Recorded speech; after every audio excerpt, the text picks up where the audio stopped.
नमस्कार बच्चों। In today's episode we are going to discuss class 10th English worksheet number 35। ये हमारी 30th of सितंबर 2021 की वर्कशीट रहेगी।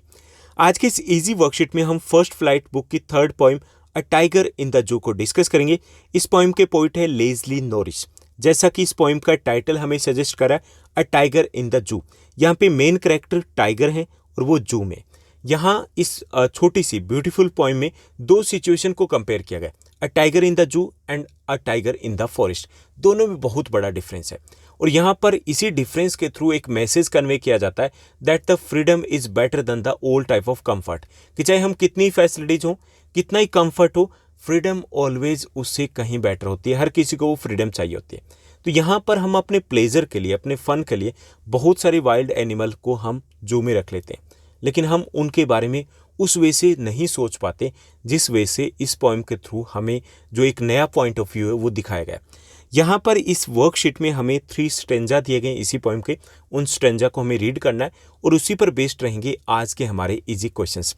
Let's begin. चलिए शुरुआत करते हैं और फर्स्ट स्ट्रेंजे को हम रीड करते हैं। He stalks in the vivid stripes the few steps of his cage on pads of velvet quiet in his quiet race.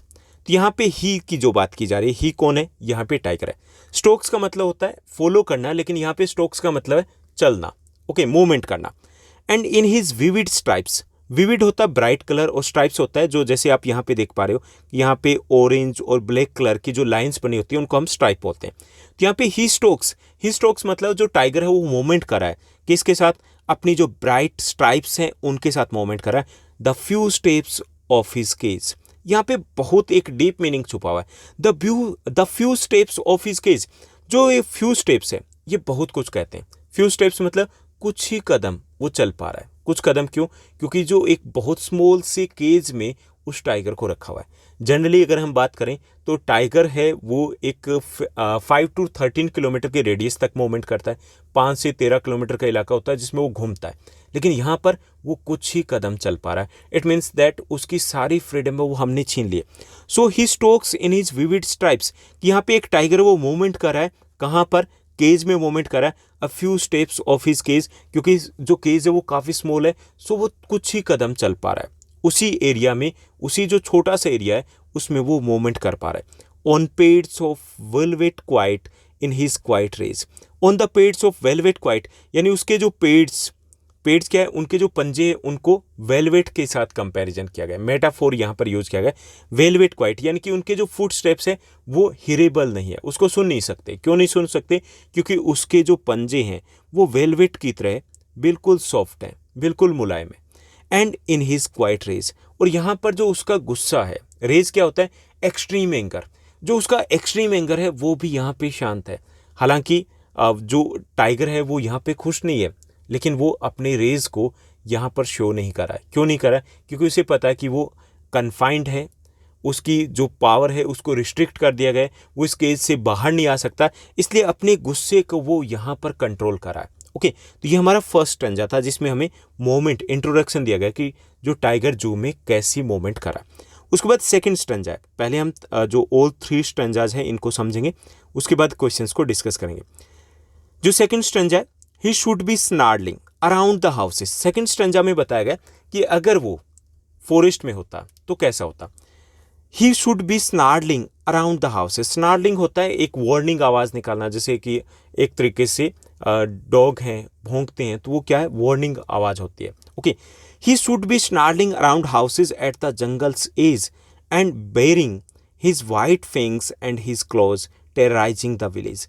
कि if he would have been in the forest, अगर वो forest में होता tiger तो क्या करता कि he should be snarling around the houses, कि वो हाउसेस के आसपास आवाज़ कर रहा होता, दहाड़ रहा होता।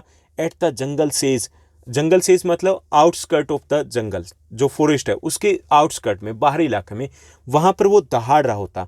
Baring his white fangs his claws. Baring का मतलब होता है एक तरीके से अनकवर करना, कि अपने किसको दिखाते? अपने वाइट फैंग्स, अपने नुकीले सफ़ेद दांतों को दिखाते हुए, एंड हिज क्लोज, अपने पंजे को दिखाते हुए, टेरराइजिंग द विलेज, और जो विलेज है, विलेजर्स है, उनको डरा रहा होता अगर वो फॉरेस्ट में होता तो। थर्ड जो स्ट्रेंजा दिया गया, इसमें वापस हम केज में आ जाते हैं, वापस हम जू में आ जाते हैं। He hears the last voice at night, और वो नाइट को जो केज में है वो बाहर से आने वाली आवाज़ को सुन पा रहा है। द पेट्रोलिंग कार्स, पेट्रोलिंग जो कार्स हैं जो गार्ड कर रही है सिटी को, उन कार्स की आवाज़ को वो सुन पा रहा है। And stairs with his brilliant eyes at the brilliant stars, और वो अपनी ब्रिलियंट शाइनिंग आइज से शाइनिंग स्टार्स को देख रहा है। यानी कि वो ही इज नॉट हैप्पी, वो रेस्टलेस है। रेस्टलेस कैसे? क्योंकि वो यहाँ पे ठीक से सो नहीं पा रहा है। वो हेल्पलेस है क्योंकि वो कुछ कर नहीं सकता, और इनरेज्ड है, गुस्से में है, लेकिन अपने गुस्से को, अपने जो अटेंशन है उसको डाइवर्ट करने के लिए वो स्टेयर्स करता है, घूरता है किसकी तरफ? स्टार की तरफ। तो यहाँ पे ये थर्ड स्ट्रेंजा है, इसमें वापस हम जू में आ जाते हैं, और यहाँ पे टाइगर को हेल्पलेस, रेस्टलेस, इनरेज्ड, गुस्से में दिखाया गया है। तो चलिए अब हम मूव करते हैं हमारे क्वेश्चन आंसर्स की तरफ। इन्हीं 3 स्ट्रेंजा पर बेस्ड रहेंगे आज के हमारे क्वेश्चंस। यहाँ पे हमारा फर्स्ट क्वेश्चन दिया गया, what is the tiger doing inside the cage? Tiger है वो केज के अंदर क्या कर रहा है? फर्स्ट ऑप्शन है he is sleeping on the floor, वो फ्लोर के ऊपर सो रहा है।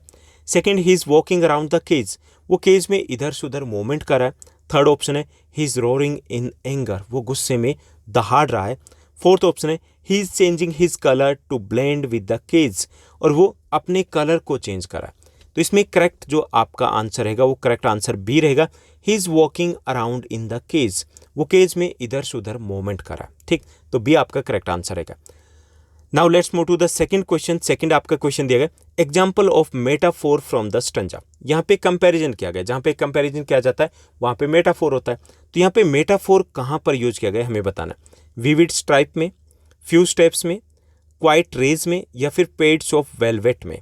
तो यहाँ पे डी आपका करेक्ट आंसर रहेगा। यहाँ पे पेड्स ऑफ वेलवेट यानी कि जो टाइगर के पंजे हैं उनको वेलवेट के साथ कंपैरिजन किया गया है, मखमल होता है उसके साथ कंपैरिजन किया गया है। तो डी में मेटाफोर जो आपका डिवाइस है, पोइटिक डिवाइस है, उसको यूज किया गया। पोइटिक डिवाइसेस क्या होते हैं? जैसे हिंदी में अलंकार होते हैं वैसे यहाँ पर आपके पोइटिक डिवाइसेस होते हैं।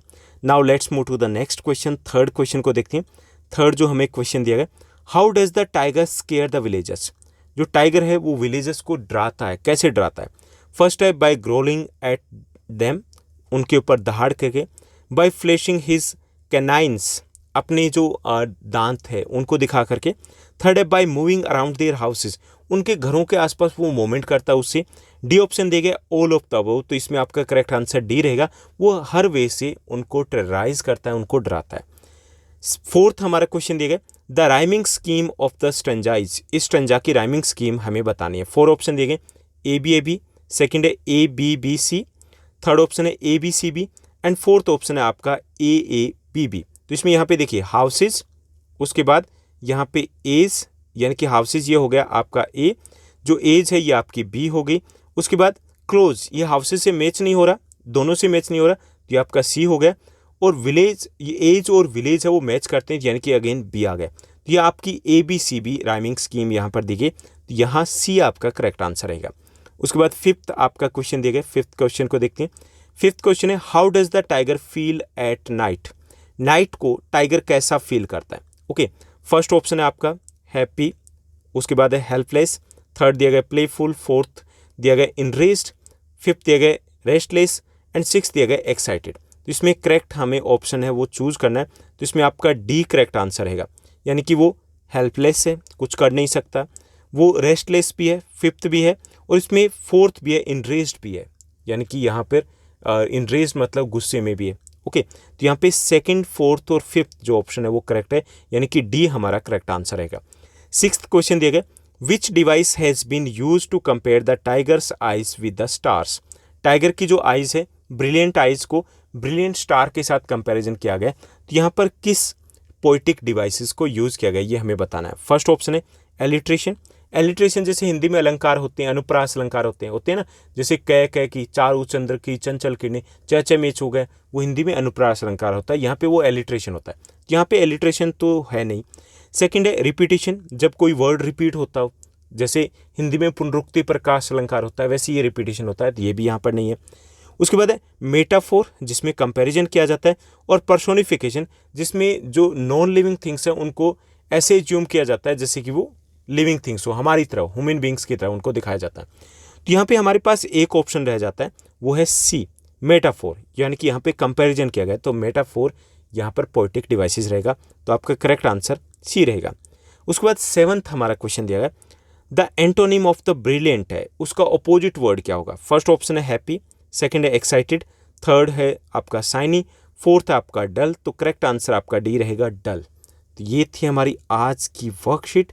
एक बार आप आंसर्स को, सॉल्यूशंस को एक बार फिर से देख सकते हैं कि आपके सॉल्यूशन या आंसर्स क्या रहेंगे। फर्स्ट जो आपका क्वेश्चन रहेगा, इसका करेक्ट आंसर आपका बी रहेगा। सेकंड जो आपका ऑप्शन है, उसमें आपका करेक्ट आंसर डी रहेगा। थर्ड जो आपका क्वेश्चन दिया गया, इसमें आपका करेक्ट आंसर डी रहेगा। उसके बाद नेक्स्ट 4 क्वेश्चंस को भी देख लेते हैं एक बार फिर से। जो आपका क्वेश्चन नंबर 4 to 7 है, फोर्थ जो आपका क्वेश्चन है, इसमें आपका करेक्ट आंसर सी रहेगा, ABCB राइमिंग स्कीम है। फिफ्थ में आपका करेक्ट आंसर डी रहेगा, सिक्स्थ में आपका करेक्ट आंसर सी रहेगा, और 7th में आपका करेक्ट आंसर डी रहेगा डल। तो ये थी हमारी आज की इजी वर्कशीट। आई होप सब कुछ आपको अच्छे से समझ में आया होगा। अगर आपको ये वीडियो, ये वर्कशीट अच्छी लगी तो इस वर्कशीट को लाइक और शेयर जरूर कीजिएगा। आज के लिए बस इतना ही। Thank you, bye bye, have a nice day. मिलते हैं नेक्स्ट वीडियो में।